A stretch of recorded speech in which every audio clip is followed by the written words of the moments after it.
have a quorum. And so, without further ado, may I please present to you our own Wendy Gillespie.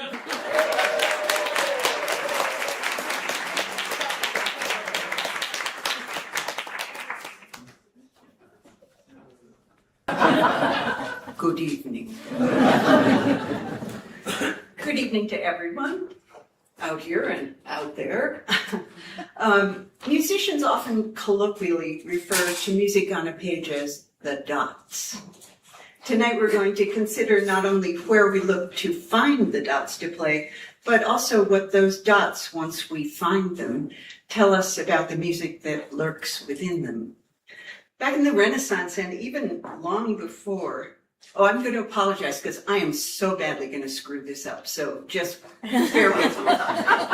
Okay, back to the script. Back in the Renaissance and even long before, composers employed wax tablets for drafting compositions. So my subtitle tonight is...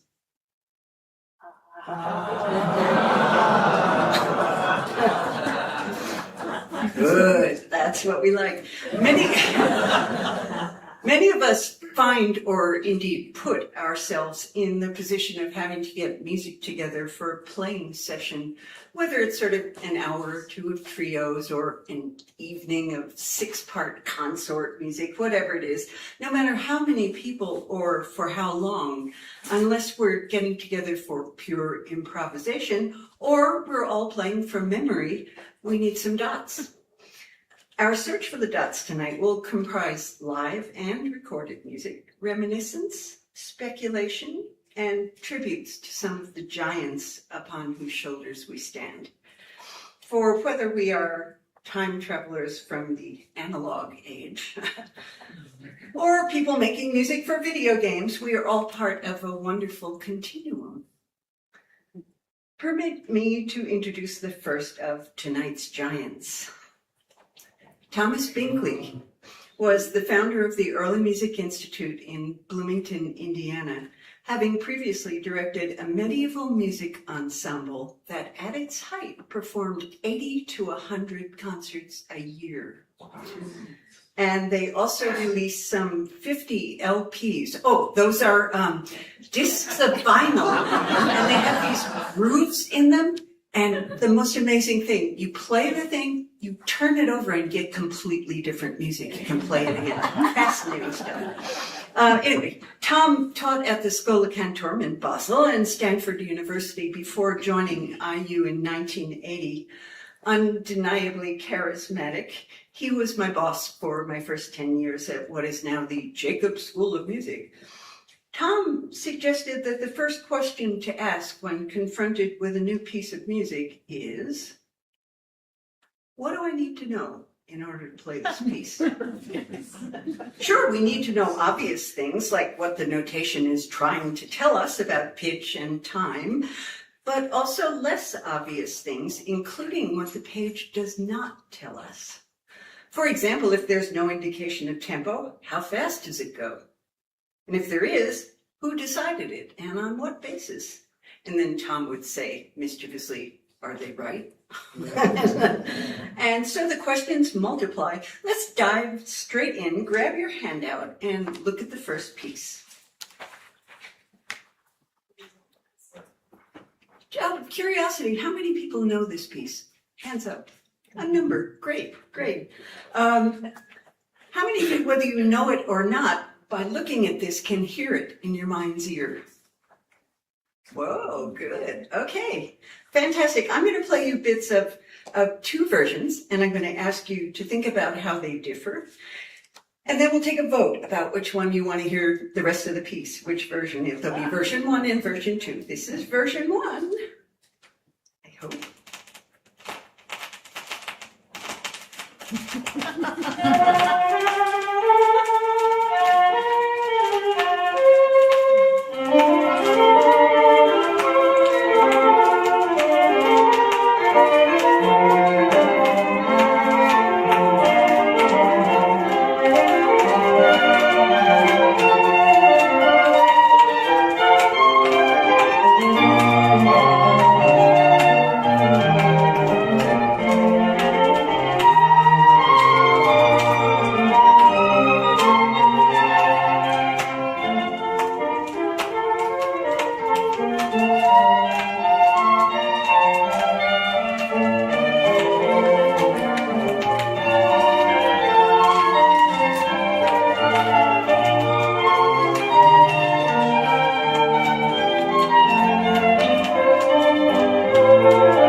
Okay, that's thing A, or thing number 1.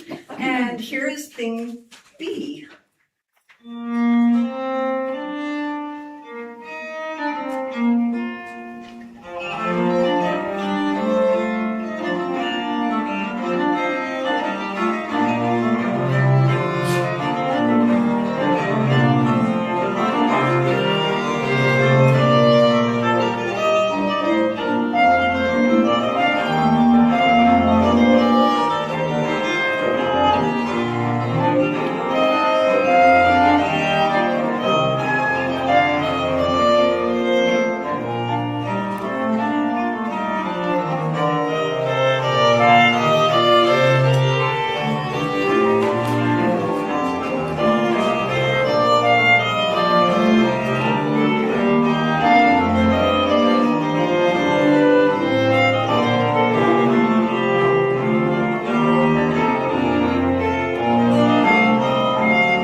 Okay, that's about the same amount. What's the difference between them? Ha ha ha, the first one's really funny and the second one's really perfect. Something like that. Huh, interesting. Signal to Interesting. noise ratio is very different. I'm sorry, The signal to noise ratio is very different. thank you, Roman, thank you for that. They were at different pitches, weren't they? I'm sorry, more metallic, more modern. That it was made in 1953. It's very equal 8 notes. Da, da, da, da, da, da, da, da. Didn't you learn that way too, Roman? Learned that way too. Bells, lady, I taught that.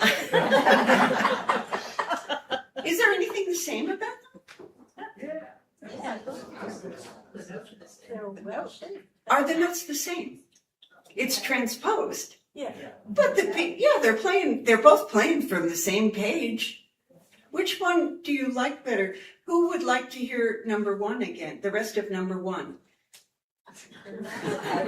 I understand. And I guess number 2 is going to win out on this. So I'll play the rest of it. You do have your scores there in front of you if you want to keep following. The number 1 kept it in tempo absolutely throughout the piece. There was no business of slow or any of that stuff. And so that's a very different approach. The second version, it has an organ doubling, a lot of it, not at the beginning, but it comes in. Okay, here's the rest of this from where we left off.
something to ponder.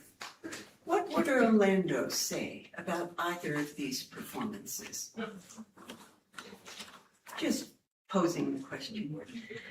Can we agree that the page hints at, but is not itself, the music? And isn't that part of the fun? What will be the next incarnation of this piece? That one you just heard is from ages ago, 1989. Come on. I bet there are some people in this room who have some ideas about what the next version will sound like. I really look forward to hearing them. To get us thinking a little bit more about what the page tells us, I think we need to blast through a brief history of music notation. Don't worry, there will not be a quiz at the end. The further back you go in music history, the less information the sources offer. The earliest dots, what you see on the top there, were not meant to be sight read.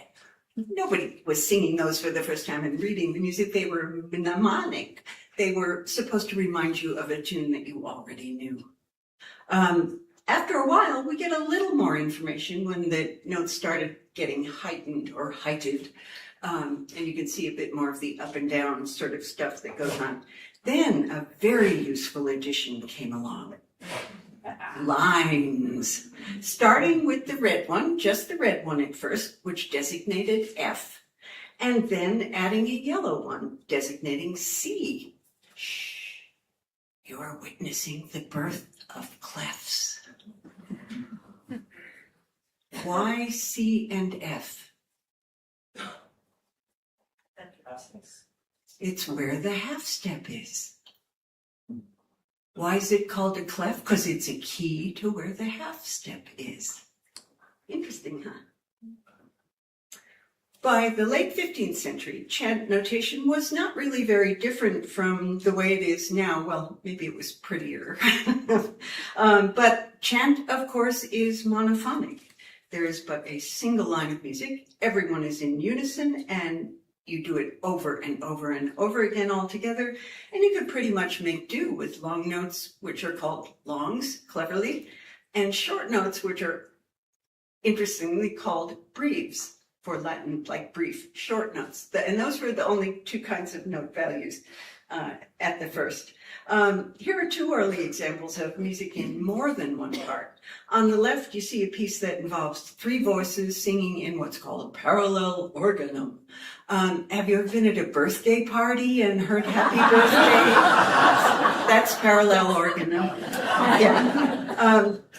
And on the right, from 100 years later in Paris, you see a two-part piece in score, in which the lower voice sings very slowly and the upper voice sings very fast. And notating a piece like this in score wastes a lot of paper, which was expensive at the time. So forget scores. Scribes began to notate each part on a different part of the page. On this page, I know it's all kind of weird looking. There's one part here, there's a second part here, and there's a third part there. To keep everybody together, note lengths needed to be more precisely notated than just longs and breves. Isn't it ironic for us today, a breve is a double whole note, and for them it's a short. Not by now though. Everything got then broken up. The breves were broken up into 2 or 3 semi-breves, and then the semi-breves were broken up into the tiniest note value possible, the minim. And then the minims were broken up, and it just keeps going and going and going. And we end up with 30-second notes somewhere along. Fun fact, but not a coincidence, that the Brits still call our double whole note a breve, and our whole note a semi-breve, and our half note a minim. They just haven't got the memo, I guess. Polyphonic music and its notation took different experimental paths in different places, and things became quite seriously weird notation-wise. This piece, for example, employs something like 24 different note shapes. And on the right, you see little magnifications of bits of it, so you can see part of the fun. I don't know how blurry it is. It's not so bad. If you saw this piece in modern notation, it is a nightmare. You don't want to try to sight read it. Very complicated, but that's one kind of notation. Across the channel, the English were doing their own ever more complicated thing. Once again, on the right is a larger version so you can see better. One quirk of this notation, which, wow, if you try it drives you crazy, is that hollow notes go faster than filled-in notes. Oh, thanks. Yeah. Another one, and I'm sorry that I couldn't find a page that I could show it to you, but there are not only black notes and red notes, there are blue notes in this manuscript. It's really fun. It is at this point, oh, and we're talking here, Wendy's speculative music history, that European music and its notation had become so complex that the whole system just totally blew up and became do-fi. See the notation, much simpler. And very soon after this, Petrucci began to print polyphonic music. This, my friends, is where the viola da gamba enters the picture. Here's a little reminiscence. At dinner in Belfast in the late 1980s, I asked Ian Woodfield, who is the author of The Early History of the Viol, whether he thought that playing viols on do-fi was hopelessly anachronistic. And he answered, no. Thank you. He said it was okay, he thought. Obviously, you probably wouldn't want to play your 7-string bass on it, but, you know, if viols, early viols were quite different from the ones that most of us play nowadays. They look different, they feel different, they sound different. They come in an enormous variety of sizes and shapes. You'll hear 4 of them this evening. Well, you can see the difference between them. Check out the bow grip. All the fingers on the stick, worth a try, and the thumb, yeah. But then check out the left-hand position. Really? 5 fingers. Wait. That is proof. No, that is proof that this is an angel. All the angels can do this kind of stuff. Regular people can't do it. Yeah, so, okay. Wendy's speculative musicology confidently asserts that the mostly untexted music in Petrucci's Ad Hecaton, the first printed polyphonic music, is meant for viols. We get very few words. The range of the parts is too big for voices or Renaissance winds. Look at these parts. Look at this one. It's a tenor clef, isn't it? What's the highest note? G. What's the lowest note? Whoa! B. Almost 2-octave range. That's big. Renaissance recorders don't do that kind of stuff, and voices don't do that kind of stuff very comfortably. So that's, anyway, thank goodness, Petrucci is very easy on the eye and doesn't have lots of mistakes. On the other hand, a lot is missing. Bar lines, dynamics, articulation, and arguably tempo indication, not to mention that the actual pitches on the page may not have been the ones that were played. Based on what we've seen so far, however, whether you're thinking the modern edition of Gibbons, manuscripts, early prints, one might be misled into believing that nobody ever slurred on the viol. I remember being told that, of course, in Simpson, no, you've got to play every note separate. No slurs, not even the fastest notes. Interestingly, earlier in the same book, Simpson himself talks about slurring, which he says is a way that all good musicians grace their music. He clearly indicates it in the part of the book that is engraved. The part of the book that is movable type printed, you can't make a long slur, okay? Engraving makes it possible to print things that movable type did not. The composer and virtuoso performer Merin Meret's music is engraved, and luckily he did not want us making any of our own decisions. So we get a lot of really useful information. Meret must have had incredible bow control, but he did not invent slurring.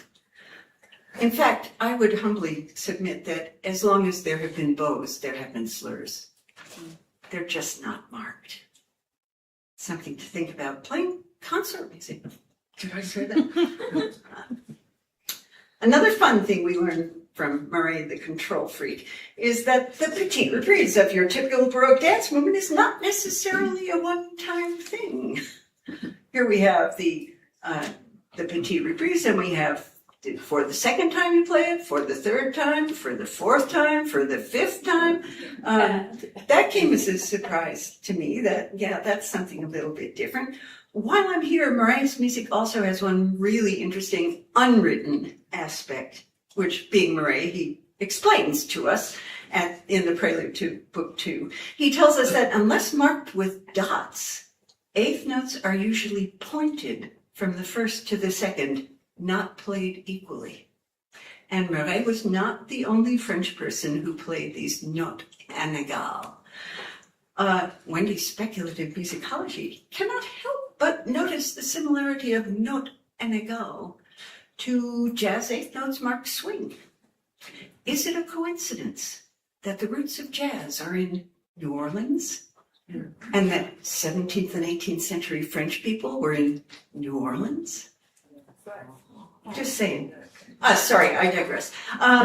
So which day did the first person swing and why? And are the French the only ones who knew how to swing? Before they came along, did everyone play metronomically? And then one day, suddenly people started swinging? More on unwritten music. In the 16th century, a single part of a polyphonic piece was considered by some to be a skeleton, which one must clothe tastefully. 100 years before Simpson, Diego Ortiz gave us another vile treatise on improvisation that first gives us a selection of cadences and how to decorate them. You see how this works. There's the da-dum, ba-dum, ba-da-dum. No, it doesn't really say that.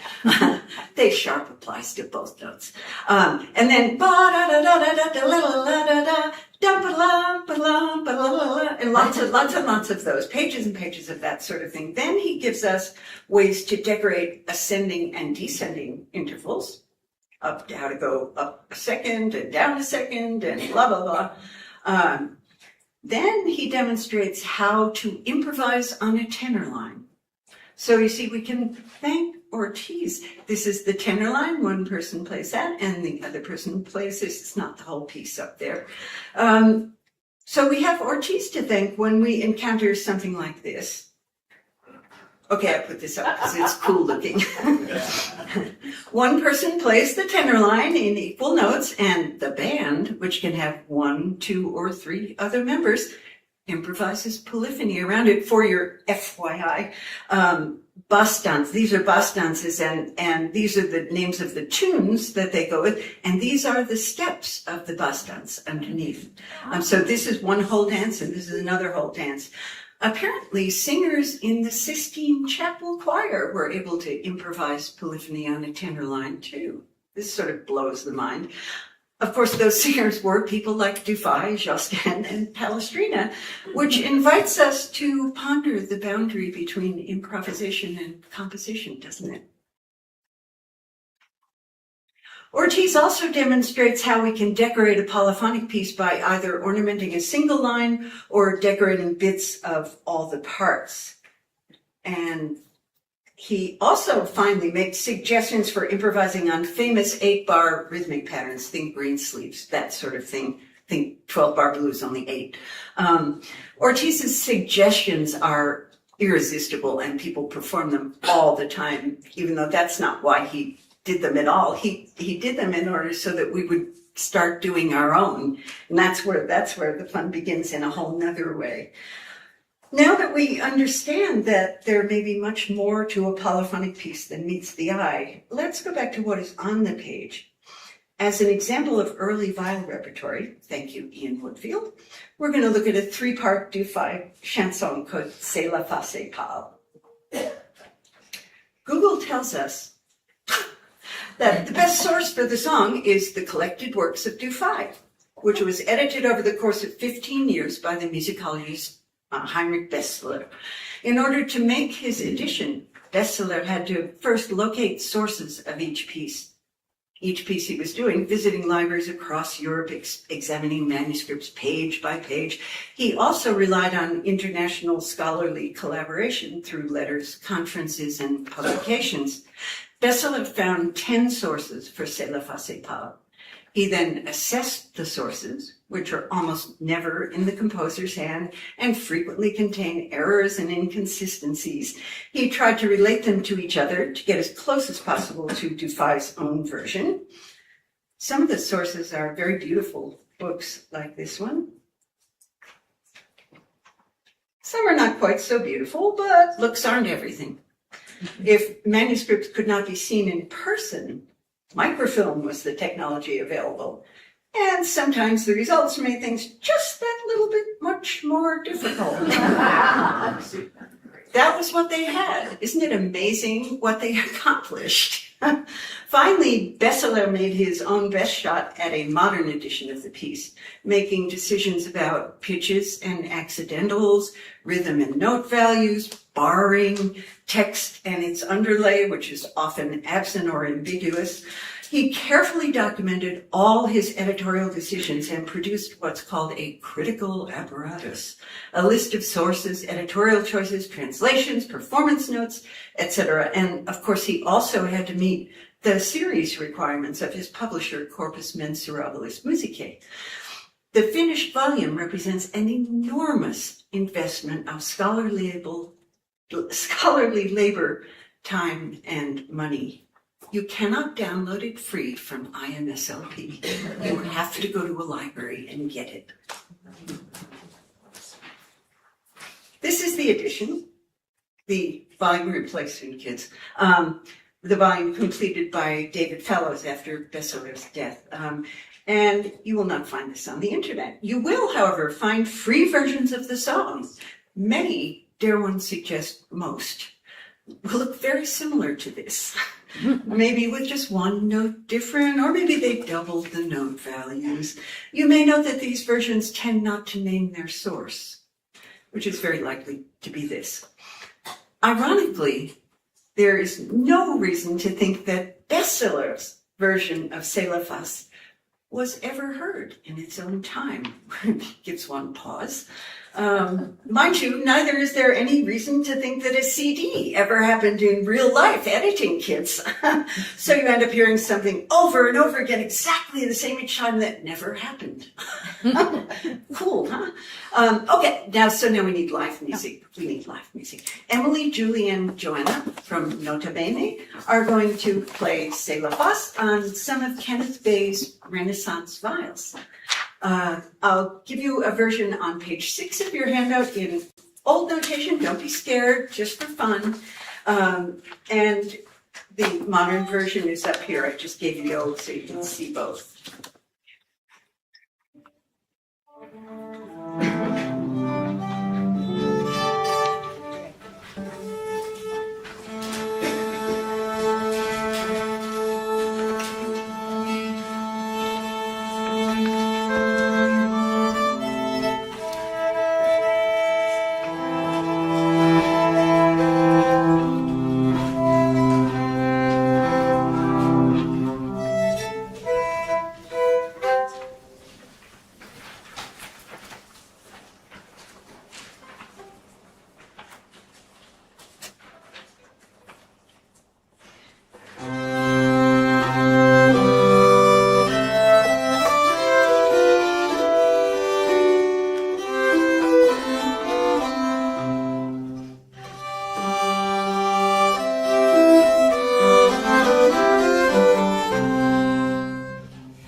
part of, not all the way through, a recording of this that is also done on all stringed instruments. And it's interesting because it's just the same charts, the same dots, and it comes out really differently. You might like to think about how it's different. But, oh, sorry, I didn't mean to do that. Go back, play. I don't seem to be able to do this. It may not be going to happen, that one. Let me try. Oh, this one looks like it's going to happen. Okay, let's hear this instead. This is the same piece. I promise it's the same piece. And this is an organ intabulation of the piece. Oh, now it's gone away again. Oh, there it is. Okay. Boom.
Here's something to ponder.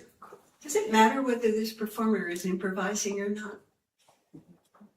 Just asking.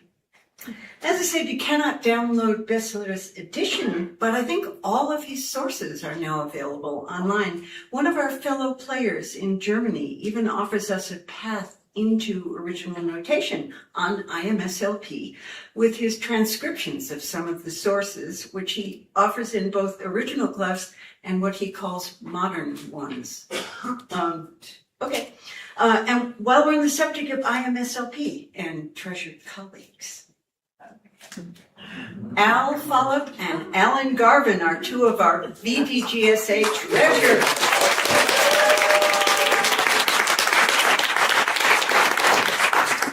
I think of Al Follop as the Alan Garvin of the early VDGSA. The amount of music he copied, over 3,000 pieces, is staggering.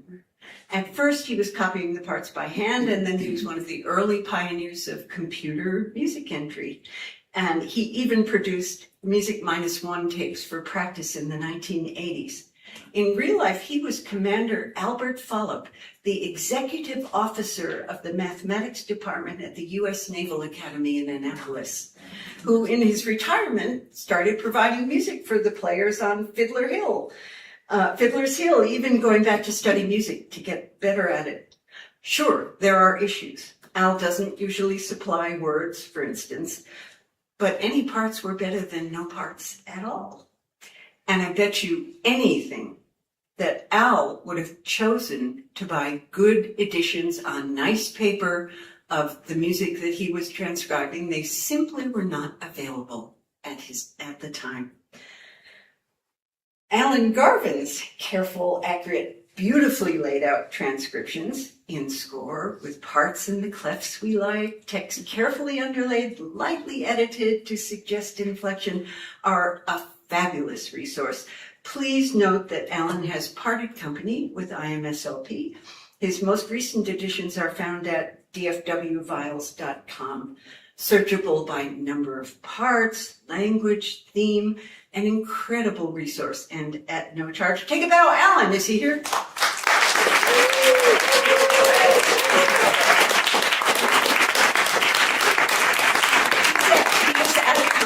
You will run into Alan. He's hard to miss. Another reminiscence.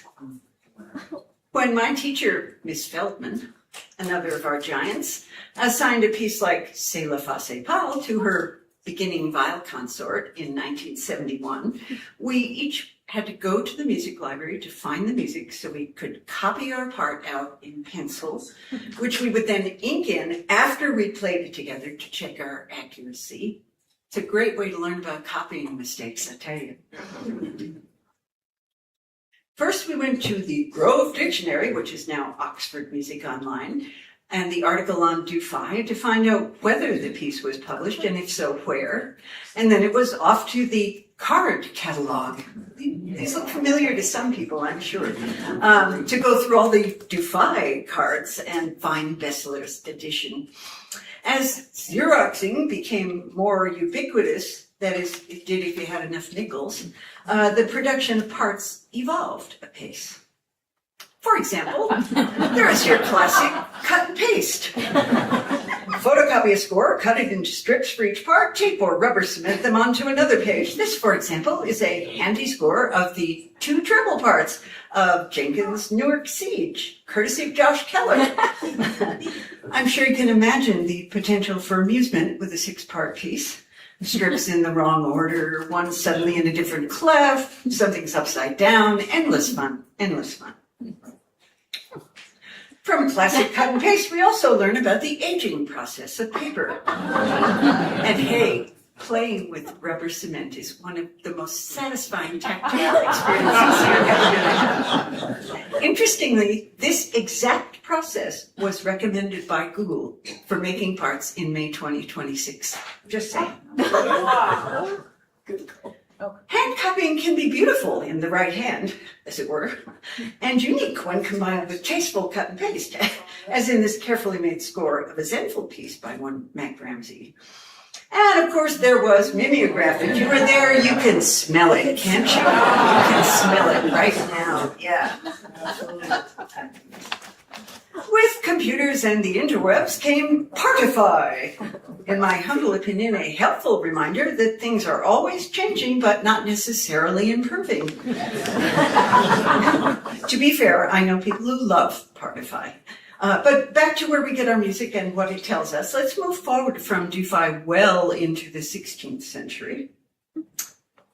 Back to Nota Bene now, where director Sarah Mead will join Emily, Julie, and Joanna to play the piece on page 7 of your handout, a 4-part setting of Josquin's Béziers Muet, again on Kenneth Bay's beautiful Renaissance files.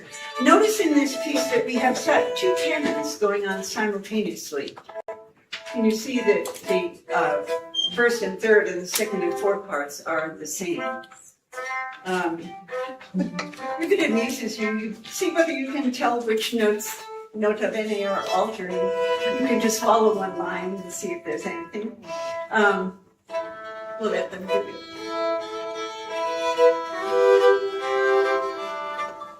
I'll take some.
Maybe even by hearing that, you can tell that there were a lot of choices to make, and people make lots of different choices about the inflection of this piece, where they raise what and for what reason and so on.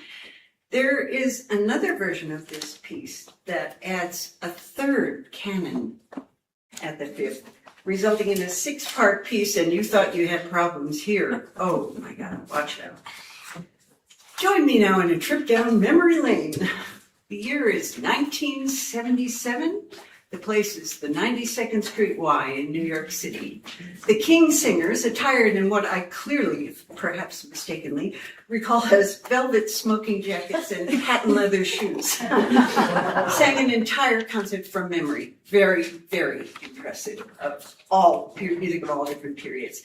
But the song that melted the audience was this very 6-part triple canon by Josquin. The text translates roughly as, "Kiss me, sweetheart, as my true love, I beg you," to which she replies, "Indeed, I will not, for if I do that foolish thing, my mother might be hurt," blah, blah.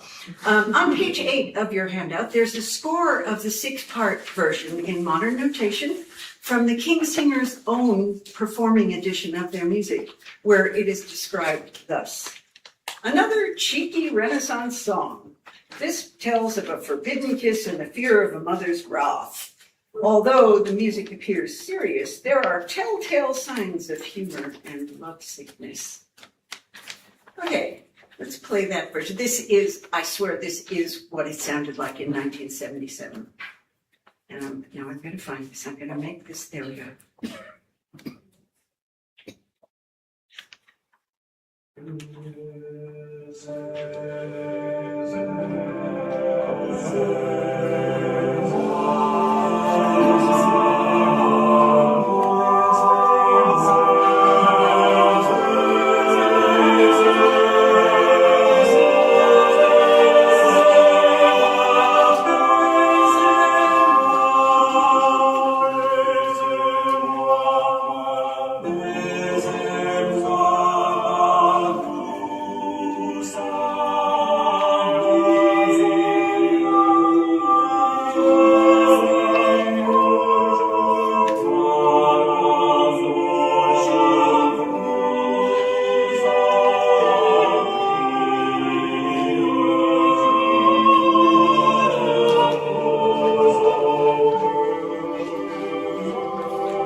That they give it, another cheeky Renaissance song, and then this is the way it goes.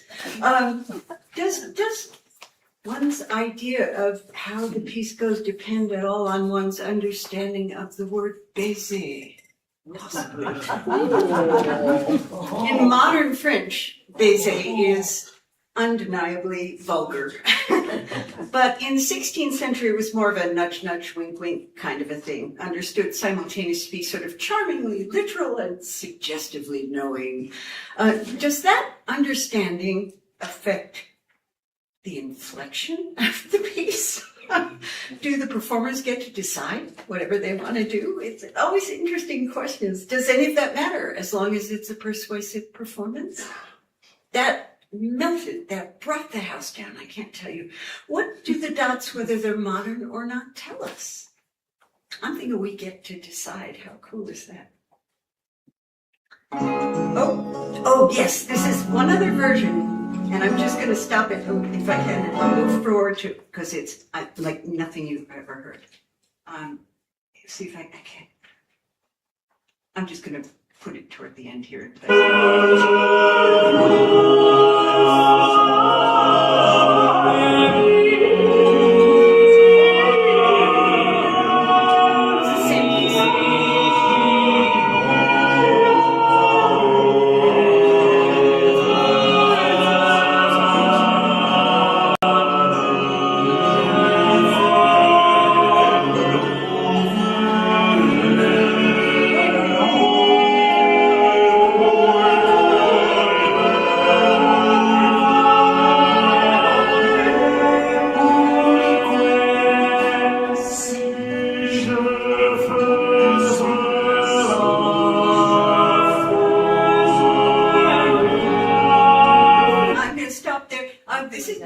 This is a postmodern version. This is 1996. And this is an ensemble called Grande La Voix, who advertise themselves as defending early music against its devotees. I think it's wonderful. It lasts about 10 minutes, and it starts with a huge improvisation, and then the 4-part version, then the 6-part. It's fascinating. Okay. The Introduction to Musica Britannica, Volume 9, edited by Thurston Dart and William Coates, and first published in 1955, informed us enticingly that its contents comprised less than a tenth of the existing viol consort music. It was the only consort music available to Miss Feldman's beginning viol consort in 1970, and we were seduced. The Viola da Gamba Society of Great Britain was formed in 1948, before even the Jake book was published. Those early members had to find music to play too. Luckily, they lived where the music was. What did they find? One thing they found is lots of part books, some very beautiful, like the Dow part books. Come on, this is so readable. Mistakes corrected, they were obviously used. There's a whole story behind them. It's wonderful. Taking a cue from Robert Dow, why don't you make your own part books, whether calligraphed on beautiful paper and hand-bound or on a set of matching tablets? Then you'll always have music to play when people come over, and you're always ready for a playing session. What do you think would be in the Mead part books or the Garvin part books? Whoa! Those Brits also found part books that were maybe not quite as beautiful as Dow, but still clearly meant for players. Something that intrigues me about so many of these players' part books is that there are very few indications of how the parts fit together. No bar lines, no rehearsal letters, and this is not meant for professional musicians. What are we to make of that? They just had lower standards, maybe. Or maybe they were smarter than us. Or maybe they were just a little more patient. They also found printed books, some in what is called choir book format, where the parts are separated out. Others in table book format, which allowed people to sit around a table, maybe with singers standing behind them, and everybody had the space to play. This is a handwritten table book now in the British Library, and it contains some of our most brilliant 16th century repertory. There are, I think, people in this room who are experts on this subject and this manuscript and ignominies and so on. And they found tablature, the music that tells you not what note to play, but where to put your finger. Tablature makes it possible to tune the instrument in ways other than the standard ones, and it opens up a whole new sound world.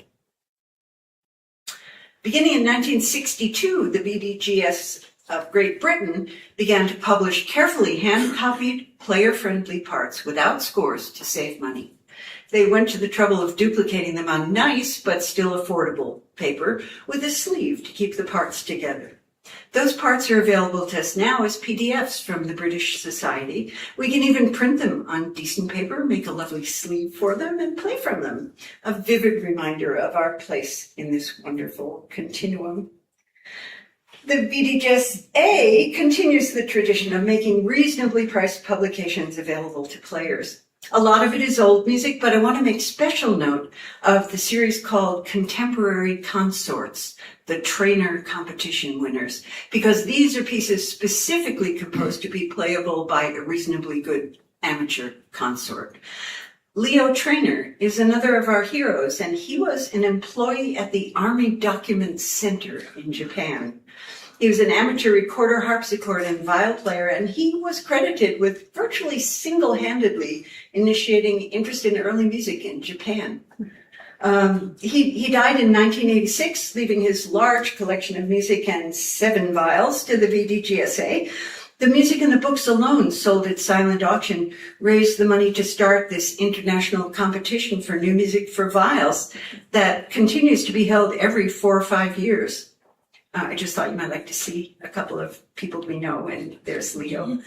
While we're on the subject of new music for viols, Judith Davidoff, another of our giants, was, among many other things, an original member of the Boston Camerata and the director of the New York Consort of Viols. She was a champion of new music for the viols.